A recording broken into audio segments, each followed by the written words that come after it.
Hello दोस्तों, मुझे उम्मीद है कि आप सभी अच्छे होंगे।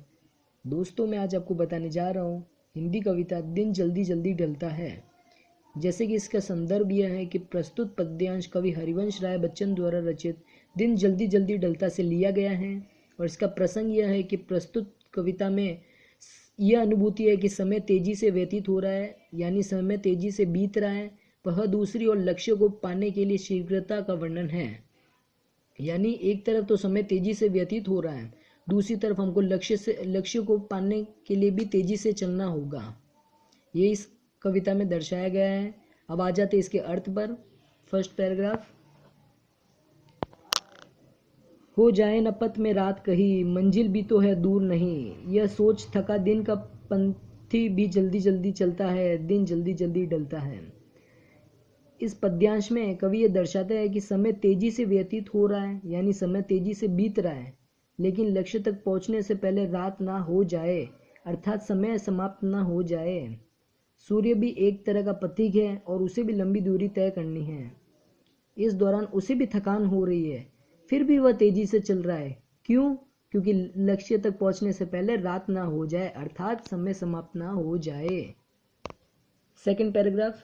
जैसे कि बच्चे प्रत्याशा में होंगे, नीड़ों से झांक रहे होंगे, यह ध्यान परों में चिड़िया के बढ़ता कितनी चंचलता है, दिन जल्दी जल्दी ढलता है।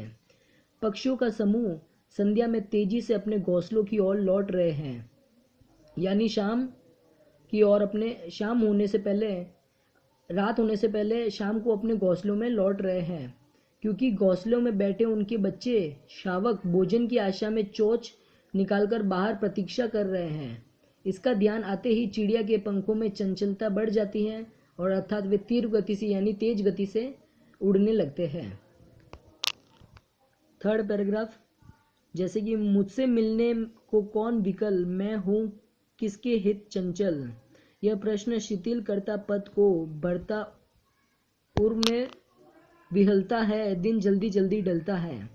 कवि कहते हैं कि इसमें कि वे सोचते हैं कि मुझसे मिलने के लिए पक्षियों के बच्चों के समान कोई भी आतुर नहीं है, यानी कोई चंचल नहीं है, अर्थात मैं किससे मिलने के लिए चंचल बनूं।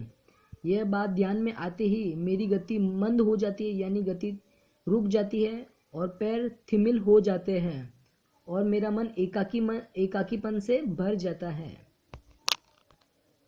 अब आ जाते हैं इनके विशेष पर। जैसे कि इसमें तत्सम शब्दावली का अधिक प्रयोग किया गया है।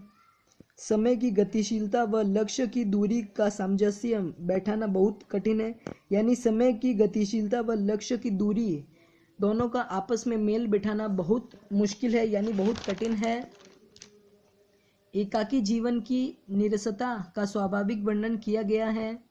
समय की गतिशीलता को देखकर कबीरदास जी ने भी यह कहा है कि काल करे सो आज कर और आज करे सो अब।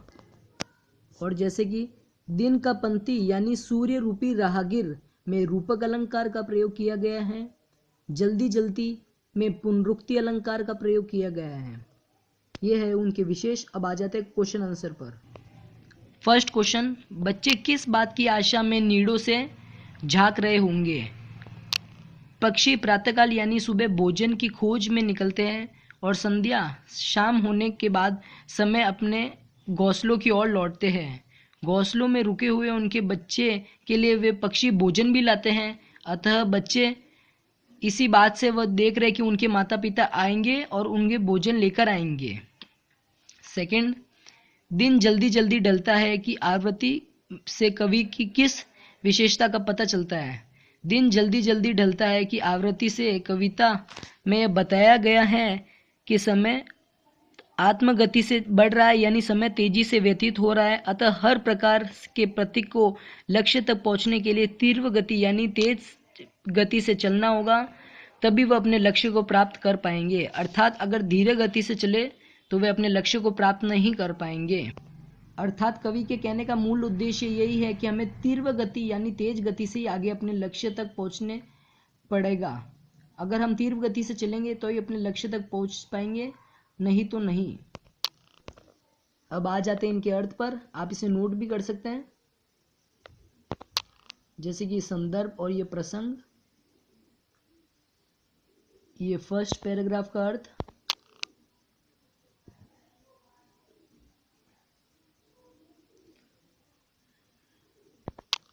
ये सेकंड,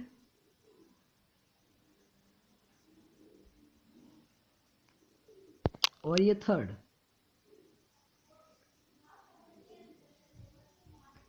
अब आ जाते विशेष पर।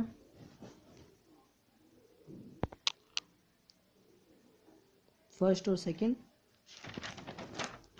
Third, fourth, fifth and sixth.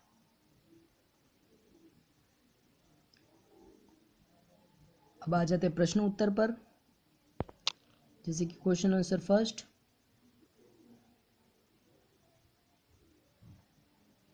और ये सेकंड। आई होप आपको ये वीडियो पसंद आया होगा। वीडियो को लाइक और शेयर जरूर करें और प्लीज़ हमारे चैनल को सब्सक्राइब करना मत भूलें। Thank you.